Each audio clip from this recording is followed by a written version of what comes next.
नमस्कार मित्रांनो, तर आज मी जाणार आहे अमरावती ते धामणगाव रेल्वे म्हणजे अर्थात माझ्या मामाच्या गावाला. त्यासाठी मी सकाळी लवकर उठलो आणि गावाला जाण्यासाठी निघालो.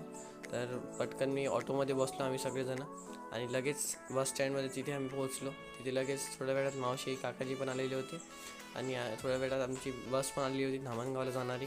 म्हणून आम्ही त्यामध्ये बसलो आणि आम्हाला छान प्रकारे जागा देखील तिथे मिळाली.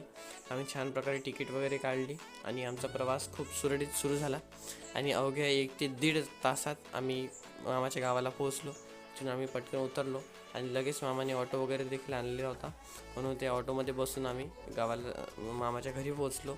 आणि घरी गेल्याबरोबर आम्ही छान प्रकारे पाणीपुरी वगैरे खाल्ली.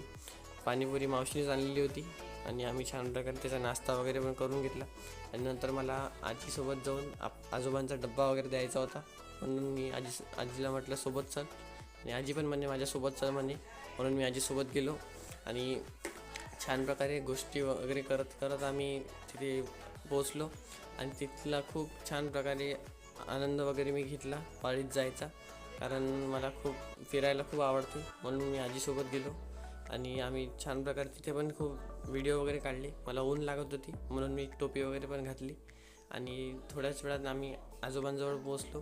तिथे आजोबांना आम्ही टिफिन वगैरे देऊन दिला आणि नंतर मला तहान वगैरे लागली होती, म्हणून तिथे एक विहीर आहे, त्याच विहिरीमधलं मी पाणी देखील घेतलं आणि छान प्रकारे पाणी वगैरे पिऊन घेतलं आणि माझी तहान खूप छान प्रकारे शमवली आणि घरी जाण्यासाठी निघालो. मग नंतर संध्याकाळी मी मामासोबत गाडीवर आलो आणि गाडी मीच चालवली आणि नंतर मी छान प्रकारे गाईसाठी चारा वगैरे मी आणि मामाने कापून वगैरे घेतला.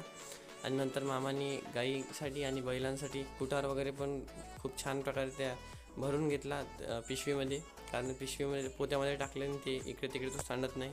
नंतर आम्हाला तिथेच खूप रात्र वगैरे झाली होती, म्हणून मामांनी सगळे गाय आणि बैल यांना बंडीसोबतच घेऊन गेले आणि छान प्रकारे मी गाडी वगैरे चालवत होतो. आणि आम्ही नंतर गाईंना पाणी वगैरे पाहिजे होतं, म्हणून आम्ही तिथेच एक टाकं वगैरे होतं, तिथेच गाईंनी छान प्रकारे पाणी वगैरे पिऊन घेतलं आणि नंतर आम्ही आमच्या घरी जाण्यासाठी निघालो. तर असा होता हा माझा मिनी ब्लॉग आवडल्यास लाईक आणि सबस्क्राईब करा.